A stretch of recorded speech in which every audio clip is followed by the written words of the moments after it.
É verdade. E tem essa coisa do vinho tinto, a gente consegue tomar na temperatura ambiente. Já um branco ou um rosé, não sei, eu não acho que eu não conseguiria tomar. Ô Rose, na verdade, assim, se você for ler no contrarótulo ou na ficha técnica do vinho tinto, vai estar falando lá, tomar de 15 a 16 graus. Tem vinho que fala até em 17 graus. Mas isso a gente tem que considerar também que aqui, para nós, o clima é totalmente diferente do É cara que vai verdade. abrir um vinho nos Estados Unidos em dezembro. Ele É, vai tomar a temperatura é ambiente mesmo. verdade.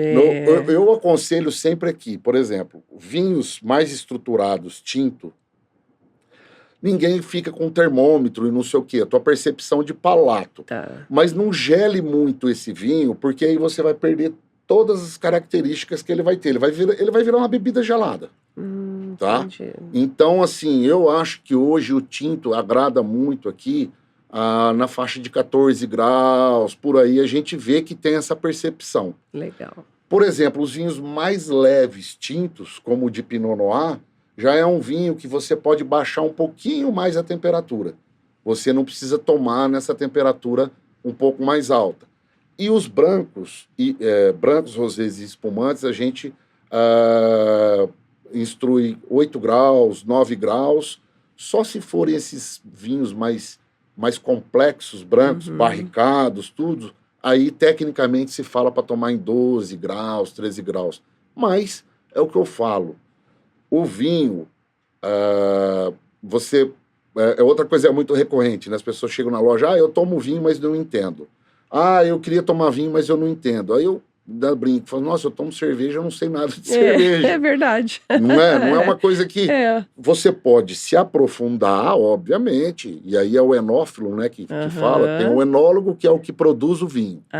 O sommelier, ele estuda para vender e comercializar o vinho, seja no restaurante ou em lojas especializadas. E o enófilo somos nós, que temos interesse, vamos estudando, Entendi. ou seja, um meio autodidatas. Então eu falo assim, nesse quesito, vai se você quer se aprofundar, se não quer, não tem problema algum. Então toma o seu vinho, que bateu com o seu paladar, e tá tudo certo. Tá tudo certo. Tá, eu tenho uma adega em casa, aí eu tenho vinho tinto, eu tenho branco, eu tenho rosé. Que temperatura você indica pra gente deixar essa adega? As adegas, hoje, você tem tanto essas adegas com dual zone, que eles falam, né? Duas temperaturas que você pode ajustar. Tá. Ou você tem adegas distintas, digamos, a de branco e a de... então é bom de tinto. ter essa separação. O tinto eu deixo, por exemplo, a minha adega de casa, eu deixo meus tintos a 15 graus. E os brancos eu deixo a 10. Então, assim, porque são vinhos que o branco é um vinho que está praticamente pronto também para mim tomar. É tirar dali um balde de gelo, alguma coisa, ele já está bem próximo da temperatura para se tomar. Quem não tem adega, isso também é uma coisa que as pessoas conversam muito com a gente. A coisa que prejudica o vinho é o calor e o sol. Luminosidade e calor. Isso aí é ruim para o vinho. Então, você que vai guardar o vinho em casa e não tem adega... Eu lembro, meu pai tinha um lugar em casa antes dele ter a adega dele. Era um armário embaixo de uma pia que tinha numa copa da casa. E era bem fresquinho mesmo, sabe? E fechado, na escuridão... Ele forrava até com um jornalzão assim, colocava os vinhos deitado, porque a rolha vai estar em contato com o líquido ali, ela não vai ressecar, não vai sofrer com temperatura nem nada. Então, procurar um local onde você tenha pouca luz e não tenha calor. Por quê? A luz e o calor, elas aceleram o envelhecimento do seu vinho. E aí você não tem um vinho de guarda ou mal conservado, esse vinho pode se perder com o tempo, pela má conservação dele guardado. Que legal. Boa, ótima essa dica. Excelente. Viu, produção? Eu sei que gosta de tomar vinho, ó, e guardar na sua adega. Ô Zé, e quais são as técnicas para uma degustação de vinho? Você falou que vocês lá têm, né? Uma vez por semana, no sábado, né? Tem aí, como que explica pra gente essas técnicas? Vamos fazer até um teste aqui. Vamos. Eu trouxe um vinho argentino, o Felino, que é da Cobos, ele é de uva Malbec. Ele é um vinho que, tecnicamente falando, ele tem mais estrutura, mais encorpado. E eu trouxe um vinho do Uruguai, de uma uva chamada Marcelin.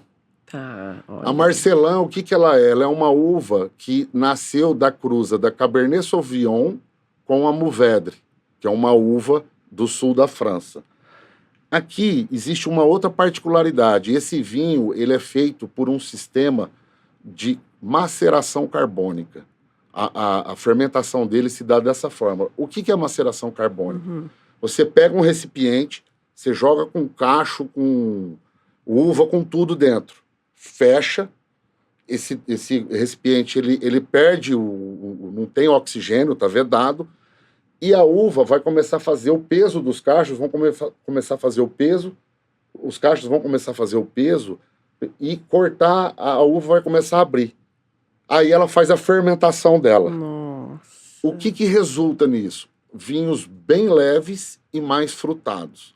Então, já estou te dando a dica vamos lá. da percepção técnica, não da percepção sua. Tá. Então, a gente tem aqui a degustação, ela é uma... Vamos lá.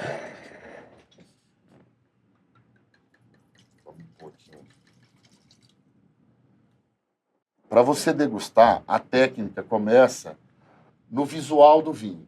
Tá. Ou seja, o visual do vinho,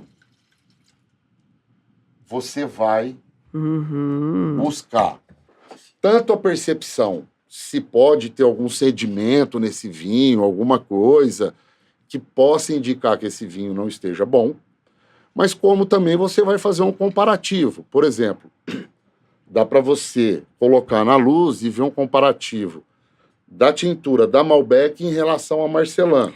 Daqui eu já consigo ver a diferença. Exatamente. Uma outra situação, qual é? Por exemplo, os vinhos mais novos, eles têm essa cor viva, mais presente, mais pujante, mais brilhante.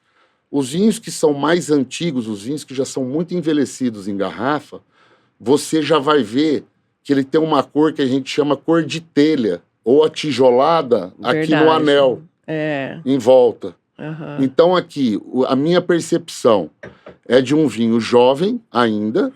A minha percepção é que a coloração da Malbec é um pouquinho mais escura que a do Marcelin. Verdade. Tá? Então, você faz essa etapa do visual que a gente fala. Depois você vem para o olfato. O olfato, o que que você faz? Você ainda não faz aquela rodadinha famosa. Você vai chegar... Vamos lá, produção. E ter a presença, e sentir a presença do olfato, se realmente também esse vinho não está com um cheiro esquisito. Porque existe um vinho que foi mal conservado, mal guardado.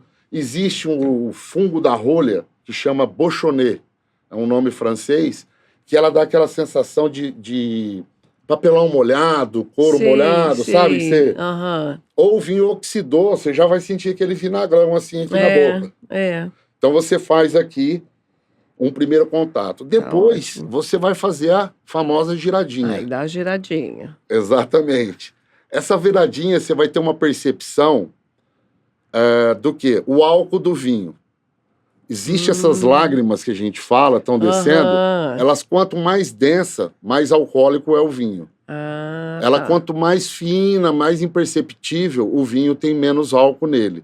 Esse vinho, ele deu uma chorada boa. Então,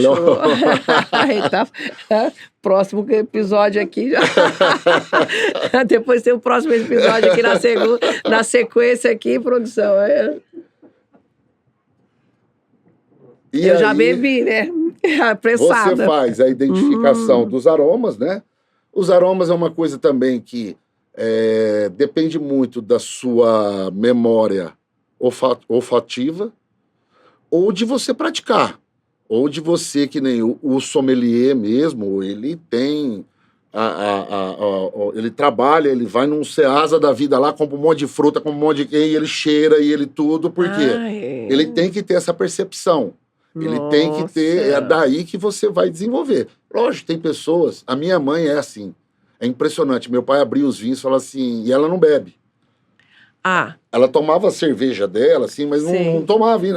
Ele falava, Zélia, experimenta aí, fala pra mim o que tem esse vinho.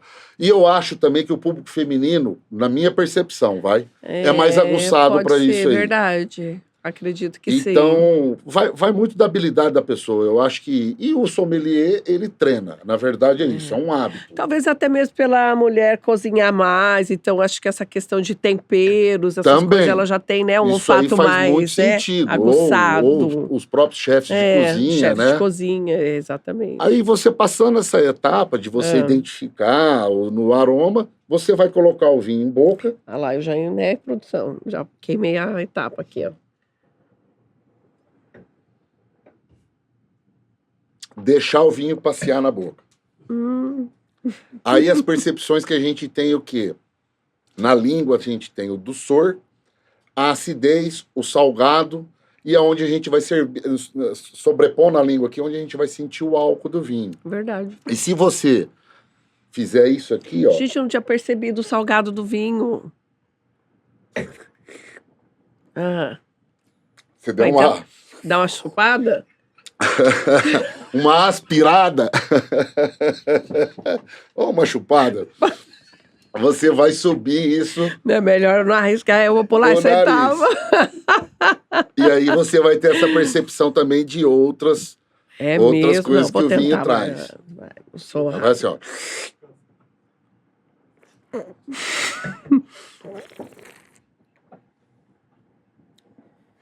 Olha, é verdade. É diferente. Entendeu? Da primeira etapa. Então, essa é a técnica, vamos dizer assim, bem profissional do que é uma degustação. Este é o canal de cortes oficial do Com Rose Pod.